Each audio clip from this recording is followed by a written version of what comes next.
Hello and welcome back to Rage Gaming and more Nightreign, with today being all about strong builds to try. Maybe you're not one of those people that post triple perfect relics that they totally didn't edit in, and you might be unsure if you could even run a build with your normal realistic relics. Well, today I'll be providing 3 more concepts that are strong and fun to start the run with that are easily attainable for all of us. So we'll start with this guy, the Guardian. The Guardian's an interesting one because he's quite a versatile setup, but he definitely has some of the bigger DPS issues compared to other Nightfarers. This comes down to his scaling, B in strength, C in dexterity. He's quite literally Wilder, but worse, who has a tier above for his scaling. So you'd be doing the exact same stuff as him, but dealing less damage, which is really unfortunate. So this build is to help the Guardian with this lacking damage through one main source of damage. It's this line right here.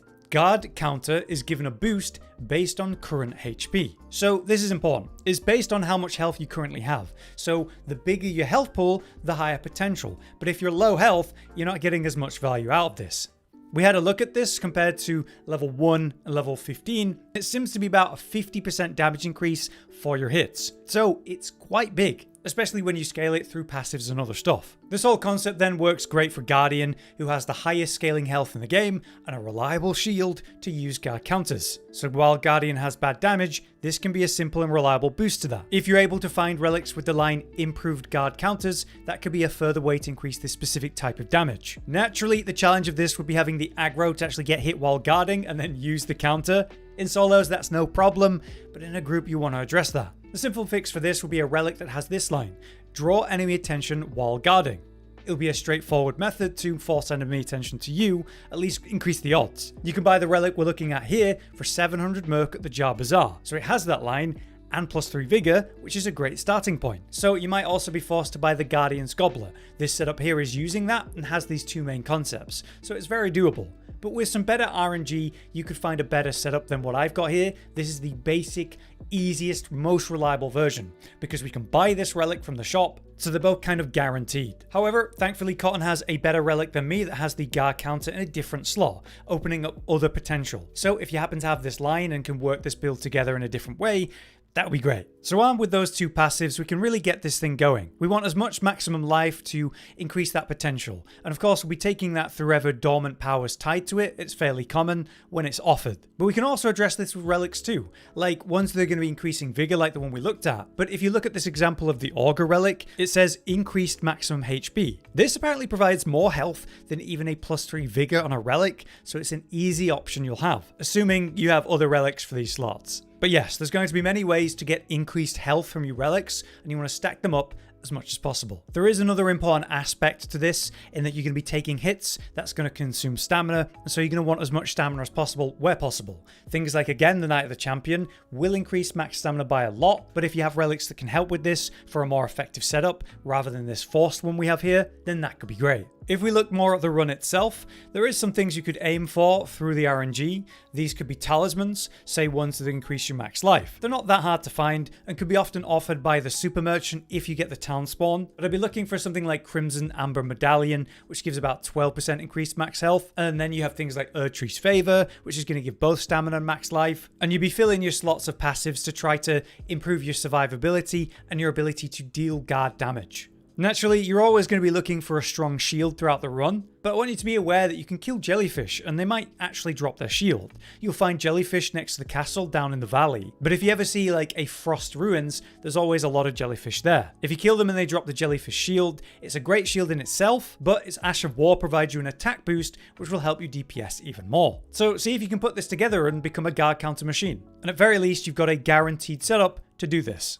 Okay, next up we have everyone's favourite I&I, and a pretty fun and very effective build that I used to solo earlier today. It's all to do with absolutely spamming your skill. We all know that his weapon skill is incredible, applying a mark that if you deal enough damage, gets triggered, does a burst of damage, and even stuns them in a mini way. With relics, you can give yourself 2 charges, increased duration, and as long as you make sure you're keeping the mark on the target, you're gonna get that proc. It's better to maintain the proc than lose it. Other options exist though, like lots of weapon skill CDR that we can get through relics. But another part of this build is poison. There are many ways you can get increased effect and power through triggering poison. you can have a poison bow, but you can also get relics that give you a guaranteed poison effect when you do a full charged ultimate, which is fantastic. You can open a fight with that guaranteed increased power.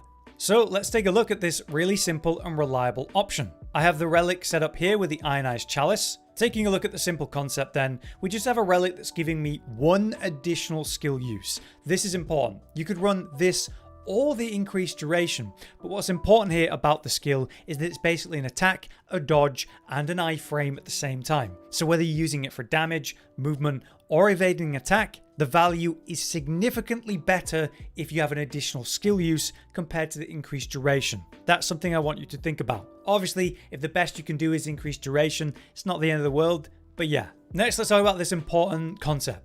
Attack power up when facing a poison afflicted enemy. How are we triggering that poison? Well, it's through the Ionized special passive. The art charge activation adds a poison effect. What that means is ultimate art, so specifically your ultimate, has a guaranteed poison effect. So you could open a fight by applying a mark and then use the iframes of your ultimate to fully charge it, getting that guaranteed poison and evading a boss attack at the same time. Dealing great damage, triggering poison, probably a knockdown for extra DPS after that, working towards triggering your mark incredibly, and because the poison occurred, you now have attack power up. There are two versions of this setup though, and that's beautiful with this any relic slot that we're looking at. I have this RNG relic that has character skill cooldown reduction +3, and a different one that has another +3 on it. So I'm able to absolutely spam my weapon skill even more. That's why I have this setup.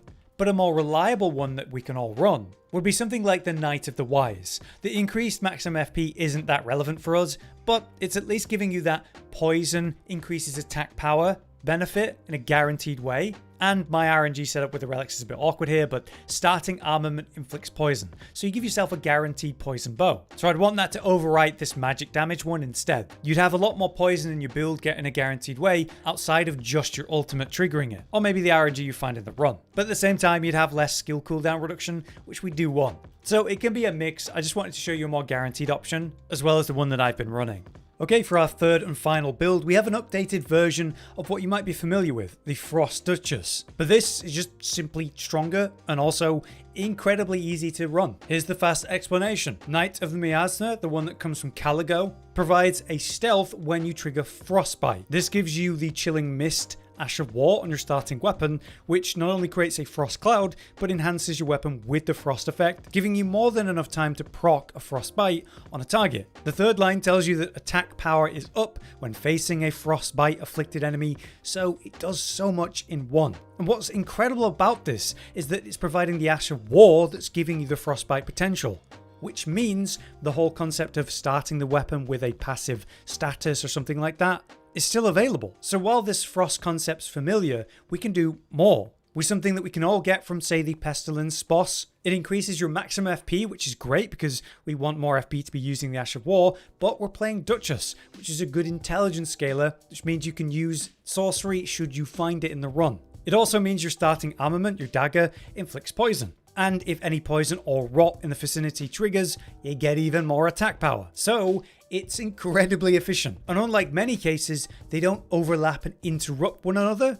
You can quite literally have the frost and the poison. Poisoning increases your damage. Frostbite itself does damage, lowers the target's protection so they take more damage. And if you're attacking a frostbite afflicted enemy, you deal more damage. So it's kind of insane as a basic combo.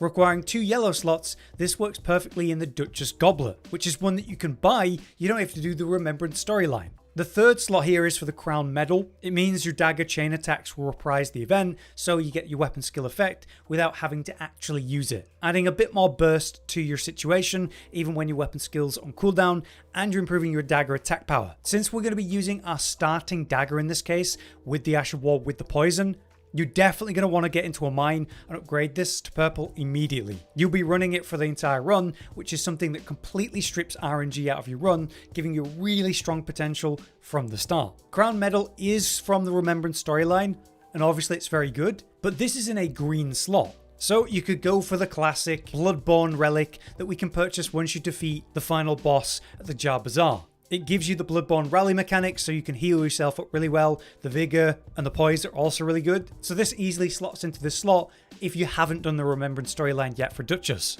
So this just works so well, and it's a guaranteed setup that doesn't really take anything in terms of RNG to get. You just need to defeat the bosses, do the Remembrance storyline, and you're good to go. Now the Frost proc itself, giving you that invisibility, is fantastic. It allows for free DPS. As the target loses sight of you, you can just get in there and do some free dagger combos, getting the full combo of the dagger and proccing your relic in the process. While in Viz, you can also move around the target and get a backstab, or if you have a potent walking passive, it could be a great time to trigger that right up against the target, which sometimes can be quite hard. Naturally, in the case of this situation, we want to rewind when we have the most burst, and with this setup, you're going to trigger poison and frostbite near enough the same time in some cases that you can rewind both popping, if not just the frost proc, for incredible burst against that target. Now, of course, you could run power stance daggers for maximum successive hits and build up. In that case, you might even want a fire weapon, which would cleanse the frost so you could re-trigger the frost proc, though then you'd lose out the value of attacking a frostbitten target. So that's up to you. But if you want, in the offhand, you could run a staff, cast some different spells, maybe ones that are just quick actives and then you forget about them, like the Carrion spell swords, or just a powerful ranged attack against a more mobile target. That can be great. Maybe that other weapon has a setup that allows for the final boss's weakness, and you just use that for the proc. Or maybe in that offhand you get really lucky and work in something with bleed. So yeah, it's very straightforward, really effective. I absolutely dominated the run when I was testing this, and it's 100% achievable because there's no RNG involved in these relics. I think that's phenomenal, and so far the strongest version of this very cool build. So give it a try. But yeah, there you have it. That's our newest set of build suggestions, all of which should be strong and achievable. If I can win with these solo easily, you absolutely can too. But if you guys have any extra advice or maybe a build suggestion, then let us know in the comments. But until next time, I've been Hollow, you've been you. Thanks for watching. Josh, Cotton, and Hollow with the videos, dropping the humor like a hammer on your tippy toes, bringing entertainment on a daily arrangement to take our insanity and turn it into entertainment. Yes, I said entertainment twice, to reiterate that it is nice to look into your faces on a mostly daily basis when you let us in your homes to make the whole world a stage. Goodbye.